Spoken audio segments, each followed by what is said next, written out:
Cool. Hi, everyone. My name is Paul. I've kind of been exploring the area of how we can use bonding curves. I'd say really over the past, kind of when Simon first started working on it, but then intensively over the past 1.5 years. And as many of you kind of know, bonding curves first emerged as a way to curate attention and information, and specifically around memes.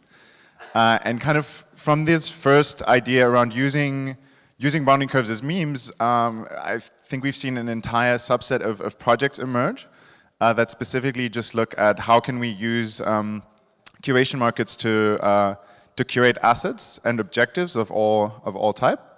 So what the goal is for today is really to walk through a few engineering parameters that have emerged in bonding curve design and see how we can apply those to different use cases.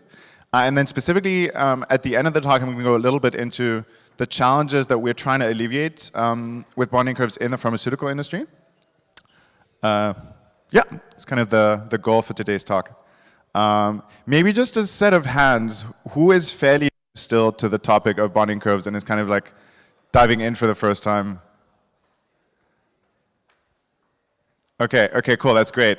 Because I have some intro and recap slides, so you guys can actually, like dive into the topic for the first time in a little bit. So I'm seeing like 60% of people explore this for the first time. Cool, so I'm gonna give a short intro in what are bonding curves, what can we use them for, why they're exciting, then look at the different engineering parameters that have kind of emerged.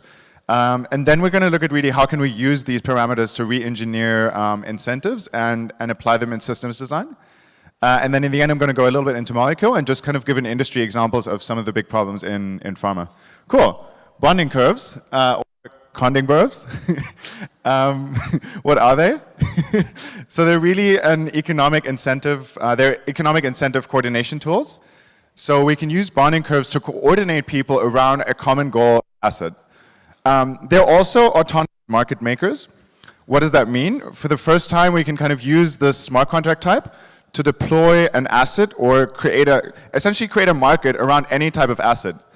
And why I think that's really exciting is we can take an asset that's worth $1, or we can take an asset that's worth $100 million and have something traded around that. We can even take assets or even objectives where we don't know what it is worth and just put it in there and let the market decide.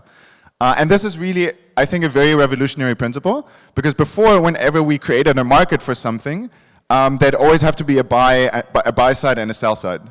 We still have that to a certain degree with the bonding curve, but we can bootstrap any kind of market very quickly. There are also curation markets.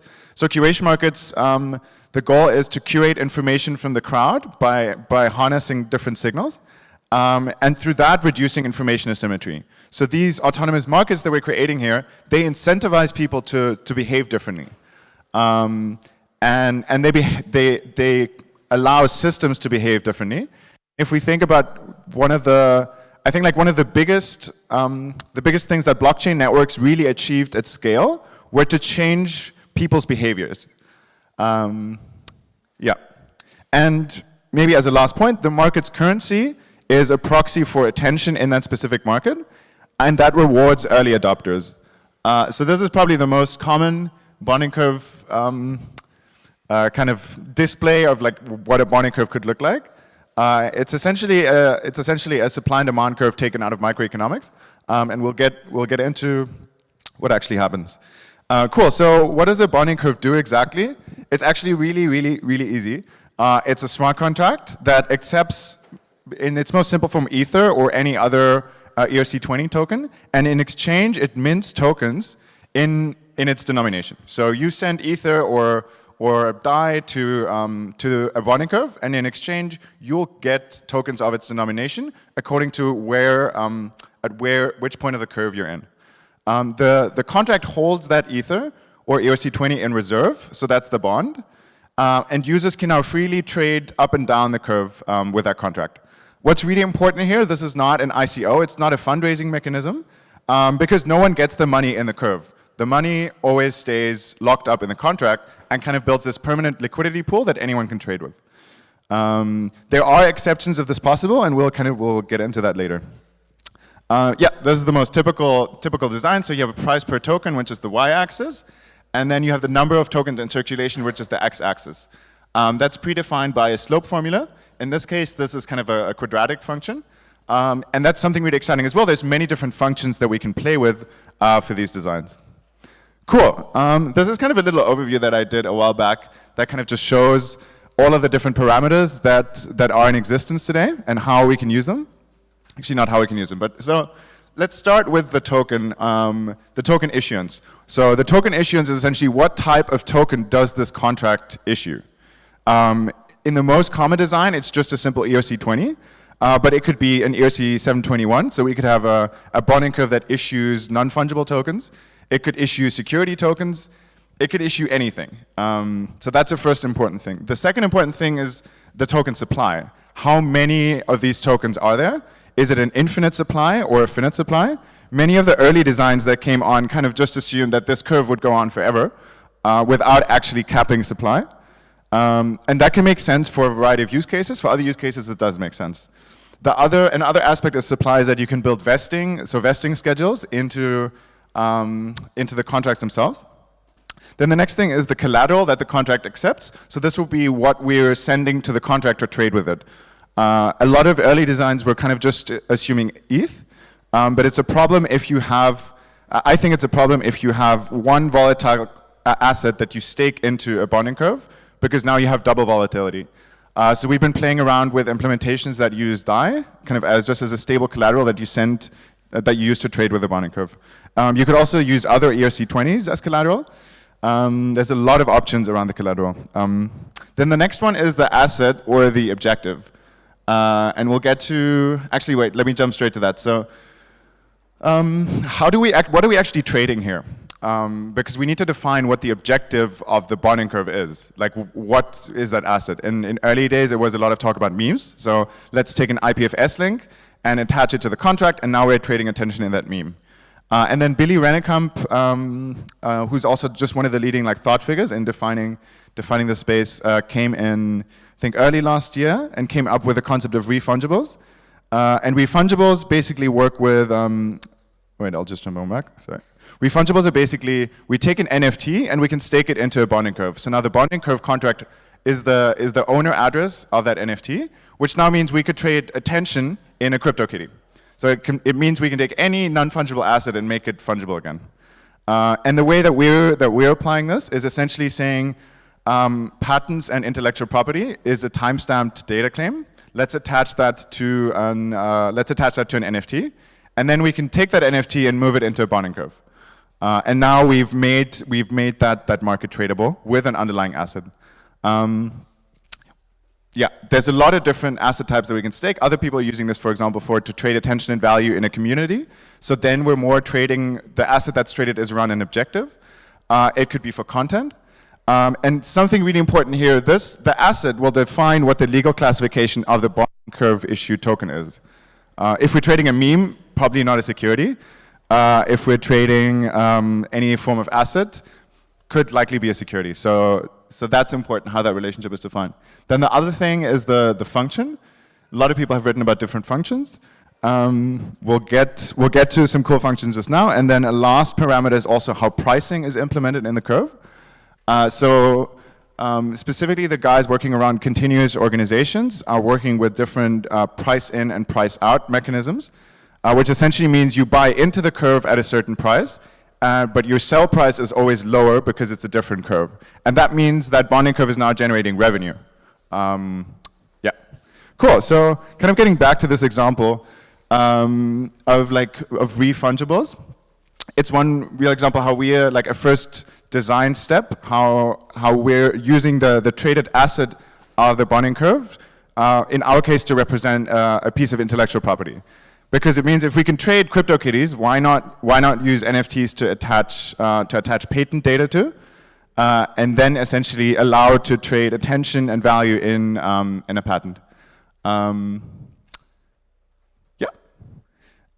Some common curve functions of bonding curves include exponential functions. They're relatively easy to implement, but also extremely volatile. The price stays lowest for about 80% of the curve and then accelerates very unmanageably. Linear functions. So the Ocean team has done a lot of work around modeling and experimenting with linear functions. They're quite straightforward, but in the end, you end up with enormous returns. There's rule-based functions, and we'll get to sigmoid functions just now, which are some of the functions that we're looking at using. There's a great article from Wilson Lau who does a lot of analysis on these different curves. If you're interested to read more about that. So sigmoid functions are cool because they're best suited for markets that stabilize after a certain inflection point. So if we think about this, there's very slow growth in the beginning and low capital accumulation, but then there's a point where the market interest around this particular asset starts accelerating, and once the asset is de-risked, the bonding curve stabilizes again at that upper level. These are curves that are commonly found in population growth. And yeah, so there's quite a few natural processes, as well as like the typical technological development cycles that different technologies go through that use sigmoid functions. Cool, so how this could look like, for example, is we have someone, in our case, we would take an NFT and stake it into a bonding curve. The original creator of that curve could allocate himself a certain share in the market. So the first set of tokens that are issued are collateralized with the NFT value itself. So imagine if this was a CryptoKitty, I would say, cool, this is the market cap that I'm starting at, but I no longer own that CryptoKitty, I'm staking it into the bonding curve, and in return, for example, I'm getting 20% of the total tokens issued. Another really interesting mechanism is, I think we just mentioned that, is price in versus price out. And there's a lot of different ways that people are starting to re-engineer this and experiment with different kind of building revenue models around bonding curves through different price in, price outs. How this could look like from a very simple perspective is, if I buy in at point A, I immediately would make a loss if I sold at point B. So this, in a way, disincentivizes pump and dump behavior because I'm already factoring in that I'm going to take a loss, which means now I'm actually committing to holding this asset to at least point C, where point C would be my break-even price. And kind of the difference between the curve could now be used by someone who is, for example, actually using that funding to build out that asset. Cool, so how are we using this with Molecule? So Molecule Protocol essentially enables the distributed research, development, and funding of pharmaceutical IP. And our fundamental design goal with building Molecule is to distribute the high risk, cost, and the ownership centralization around drug development. And so maybe just so some of you understand a little bit better what the context is, pharma is it's a huge industry, but it also has an enormous amount of problems. If some of you are familiar with the problems in the US healthcare systems, the prices for drugs continue rising, the production costs for drugs continue rising. It takes very long to bring something to market because it's such a closed source development system. So when we first started looking at this, we started asking ourselves, like, what are the key systemic problems in that industry? I personally got very interested in the pharmaceutical industry just after high school because I started realizing there was just a lot of problems that seemed unnecessary in the way that industry was structured from a systems design perspective. And so we look at some of the different problems, and we'll make the loop later. How can we apply those to, how can bonding curves be useful here?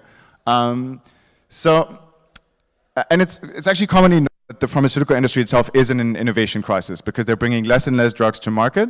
They have to raise the prices on those drugs, and it's very problematic. And so one of the fundamental issues with the patent industry is that patents act as monopolies and they create closed source research and development. Negative data doesn't get shared. This causes rising drug prices, and the market produces drugs often that maximize revenue but not necessarily impact. So we came at this from a mechanism design perspective and looked at what do all of the different stakeholders in the pharma industry actually want. And if you think about pharmaceutical development, it's really IP production, then producing data about that IP that is funded through investment into the IP. So we looked at the different stakeholders, and then this is kind of a typical diagram just how the drug development process works today. So you move through these different development stages. There's early drug discovery, then clinical trials, phase 1 trials, phase 2 trials, phase 3 trials, and then a drug gets approved to go to market. And this below here are like typical innovation mechanisms within a company where a lot of different ideas are gathered and then you kind of you curate the best ideas. And in this case, all that pharmaceutical development is curating valuable IP and taking it through different development stages. Each development stage needs more data to take the drug further to market. So we started realizing that curated markets principles could be extremely interesting here, because in the discovery stage, there's an enormous amount of problems that you have about liquidity of these assets and getting funding for an asset. It's a chicken and egg problem. You have a piece of valuable IP, an interesting molecular structure, but you need an enormous amount of money to prove that it's valuable. And because it's so centralized, all of that value needs to be created in one company. So what if we broke up that market? And the way that we essentially break it up is by the mechanism that I explained earlier. We essentially allow anyone to take a piece of intellectual property and put it into an open market with very low friction design, and then let the market curate information around it. Because now that you have an open market where people can trade, any research information and any research data about that asset becomes valuable, because as soon as I, for example, as a researcher, publish something out in the open, other researchers or speculators might see it, and thus allocate more capital to that market. On the other side, negative data also becomes valuable, because you can short these markets. We've been working with the Ocean team a little bit around thinking, cool, how can we short bonding curves at the same time, which would alleviate some of their pump and dump-like behavior, and also make negative data valuable, which is a huge problem in the scientific community. Yeah, this is kind of like oversimplified again, completely oversimplified, but what the drug development process mapped over kind of a bonding curve could look like. We've realized like we can't map the entire development process through that, and that specifically the bonding curves as price discovery mechanisms are specifically valuable in these early stages. But it is a similar mechanism in that the amount of capital required really comes in these later clinical trial stages.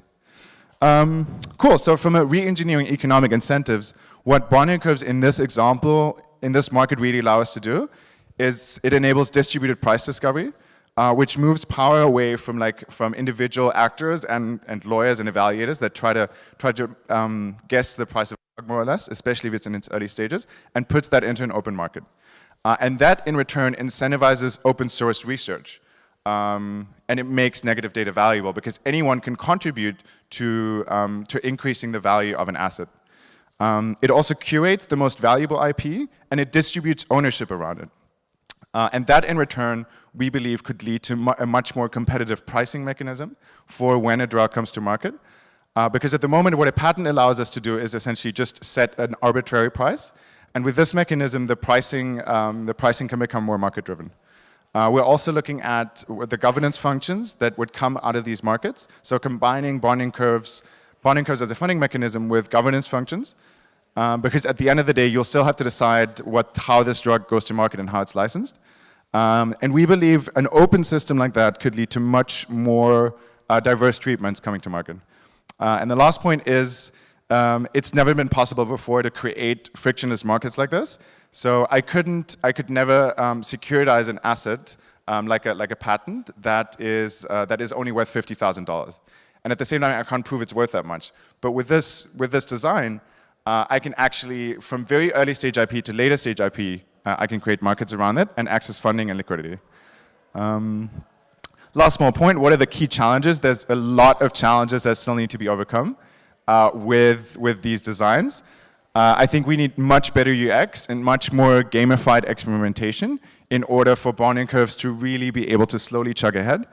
We're not planning to take the system that we're building live, probably maybe a closed beta within a year at the most, because there's so much experimentation to be done. Integrals and logarithms in Solidity are really, really hard. So if you actually intend to take some more fancy designs on-chain, it can get very gas intensive. There's a lot of challenges there. We need much more simulations and modeling and tools. Block Science and Incentivi are really building a lot of cool stuff there. We also built a bonding curve simulator, which is open source online if you're keen to test out different designs and see what they do.